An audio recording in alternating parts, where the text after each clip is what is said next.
Assalamualaikum. Di video kali ini aku akan bahas tips supaya lahirannya lancar. Mau tahu apa saja tipsnya? Jangan skip video ini ya.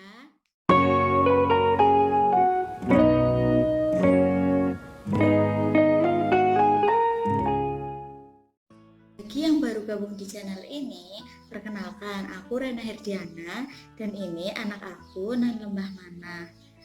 Di channel ini kalian akan dapati curhatan-curhatan aku mengenai kehidupan sehari-hari aku serta kadang beberapa ada tips mengenai anak. Jangan lupa like, subscribe, dan komen ya. Nah, kalian tahu kan, ketika aku lahiran Nan ini, aku tidak mengalami sakit yang kayak yang dibilang orang-orang gitu. Kira-kira apa saja yang aku lakukan? Simak terus ya. Yang pertama adalah berdoa kepada Tuhan, karena bagaimanapun usaha kita, kalau misalnya nantinya tidak diridhoi oleh Tuhan, tetap saja nggak bakal berhasil. Jadi yang paling penting adalah berdoa kepada Tuhan. Kemudian selain itu, rajin beribadah kepada Tuhan, rajin kalau aku muslim rajin baca Al-Quran, rajin sholat malam, meminta kepada Tuhan ingin melahirkan normal tanpa rasa sakit. Terus berdoanya itu yang spesifik, jangan yang umum, jangan yang pengen lahiran normal gitu kan, itu terlalu umum. Yang spesifik, aku pengen lahiran normal yang tanpa rasa sakit, kalau bisa tanpa jahitan gitu. Terus yang kedua adalah pastikan kalau misalnya kandunganmu itu sehat dan normal. Kadang ada beberapa ibu yang mengalami kecelakaan atau mengalami beberapa kelainan sehingga harus memang jalannya harus operasi sesar. Nah, ini tentunya tidak berlaku untuk yang seperti ini. Yang ketiga adalah memotivasi diri sendiri dan percaya kalau misalnya kalian bisa lahiran normal. Memotivasi diri sendiri itu apa aja sih usahanya?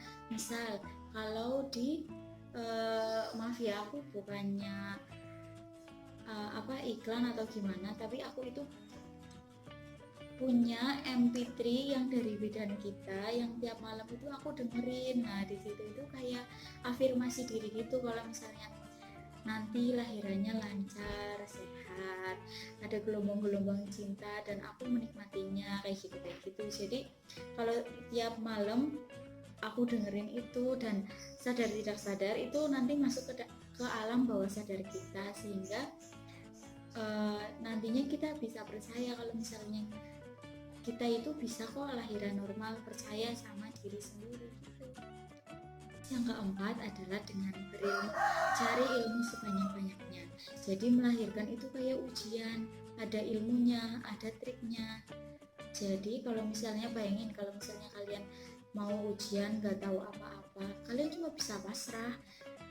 Kalian nggak bisa nentuin gimana-gimananya nanti. Kalau misalnya kalian berilmu, misalnya ada kejadian A terjadi pada kalian bisa tahu apa yang keputusan yang sebaiknya diambil. Kemudian cari ilmu di internet, banyak kok, misalnya kayak di YouTube, kayak di Instagram, follow bidan-bidan terbaik di Indonesia kayak bidan kita, bidan ini, bidan Halimatus Sa'diyah, itu banyak banget yang ngasihin ilmu secara gratis. Kemudian kalau bisa ikut kelasnya, ikut kelas yoganya, ikut kelas afirmasi gitu. Kalian berilmu, nanti kalian gak akan gugup, kalian gak grogi, dan kalian bisa menguasai keadaan ketika itu. Misalnya nih, ke aku yang KPD, ketuban pecah dini. KPD itu apa sih? KPD itu ketuban pecah dini yang ketubannya pecah ketika pembukaan masih di bawah 4. Apalagi aku yang belum ada pembukaan sama sekali, ketubannya udah pecah. Kalau misalnya aku nggak tahu ilmunya, bakalan heboh, gugup, panik lah, segala macem lah, apalah. Kemudian keluarga ikut panik, tetangga ikut panik, terus bakalan si A nyaranin ini, si B nyaranin ini, harus itu kayak gitu. Kalau misalnya kita sendiri, kalau misalnya kita tenang, kita bakalan percaya diri deh. Nah, tips berikutnya adalah patuhi nasihat orang tua, apapun itu. Walaupun itu nggak sejalan sama pemikiran kalian ya. Misalnya kayak gini, eh, misalnya itu dilarang makan lele, dilarang makan yang manis-manis, nggak boleh makan es, nggak boleh makan yang apa, makan udang, terus nggak boleh melewati kayu yang melintang, nggak boleh melewati ludah di tanah, nggak boleh melewati kotoran ayam, kotoran hewan, nggak boleh ngikat-ngikat, nggak boleh nutup lubang, nggak boleh. Kalau makan cilok kan biasanya pakai plastik diikat ya, nggak boleh dari ujungnya yang kecil, apa biasanya kan bolongin ujungnya yang kecil ya, itu nggak boleh. Pokoknya buka iketannya dari lubang yang besar kayak gitu. Terus nggak boleh berdiri di depan pintu.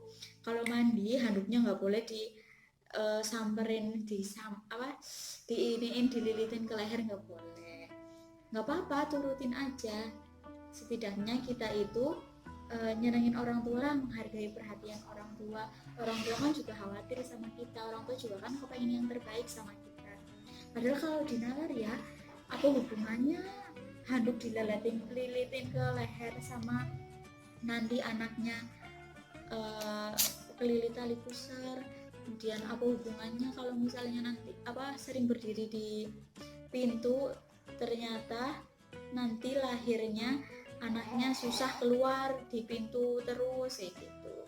Terus apalagi ya, oh ada cerita tetangga aku yang katanya kalau itu goreng tempe, tempenya dibuka, kan ada talinya ya, tempe yang daun itu ya, tempenya dibuka, digoreng, nah terus daunnya itu, bekas tempenya itu diikat lagi sama talinya kayak gitu.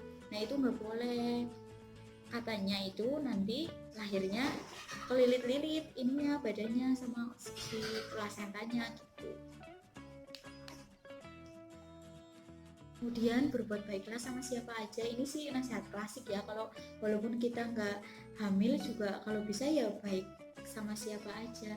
Yang terpenting adalah baik kepada orang tua, terus minta doa kepada orang tua, kepada tangga, kepada siapa aja dimintain doa. Pokoknya doa minta lahirnya lancar kayak gitu. Selanjutnya adalah minta doa kepada orang tua, kepada suami, terus juga minta maaf kalau misalnya melakukan banyak kesalahan. Ingat ya teman-teman, kalau melahirkan itu ya bertaruh nyawa, nggak sedikit kok ibu yang meninggal ketika melahirkan si dedenya itu. Jadi jangan lupa untuk jangan lupa untuk minta doa, minta maaf kepada orang-orang sekitar kalian.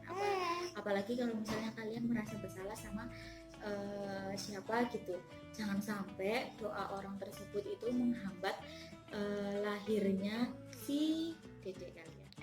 Selain itu semua ya teman-teman, kalian juga harus rajin aktivitas kayak rajin jalan kaki, rajin senam, rajin squat, terus kalian pokoknya rajin beraktivitas lah, jangan males-malesan. Boleh tidur siang, tapi tidur siang ya, tapi sebentar aja. Terus nggak boleh tidur pagi. Kalau bisa sih ikut kelas senam, ikut kelas yoga, biasanya di tiap desa ada. Tapi kalau misalnya nggak memungkinkan, di internet banyak kok, di YouTube banyak kok. Pokoknya jangan males buat cari ilmu ya. Nah, tips yang terakhir adalah nikmati prosesnya. Pokoknya nikmati aja deh prosesnya. Kalau misalnya kalian menikmati, waktunya itu bakalan terasa cepat. Tapi kalau kalian ngerasa nggak menikmati, udah kebayang-bayang hal yang negatif-negatif, itu bakalan kerasa lama banget. Coba bayangan-bayangan negatif itu, cerita-cerita dari teman-teman kalian itu, dari orang tua, dari tetangga yang melahirkan itu nggak enak, melahirkan itu kayak mau mati, melahirkan itu sakit banget, melahirkan itu wow kayak gitu. Pokoknya yang negatif itu disingkirkan, dihapus dari kalian. Setiap mau tidur itu berdoa, afirmasi, diri sendiri. Pokoknya kalian percaya kalau misalnya kalian mau lahiran normal, tanpa halangan, tanpa jahitan, perineumnya utuh, terus lahir normal, lancar, lengkap, sempurna. Mungkin sekian itu saja tips dari Nan Lembah Mana dan aku Rena Herdiana. Kalau misalnya kalian mau request video, mau bahas tentang apa nih, boleh loh. Silahkan komen di kolom komentar ya. Jangan lupa like, komen, dan subscribe channel ini ya, untuk membantu aku mengembangkan channel ini dan supaya aku rajin upload video, serta kalian bisa dapat bonus melihat si Nan ini. Terima kasih. Assalamualaikum warahmatullahi wabarakatuh. Jangan lupa subscribe ya. Dadah.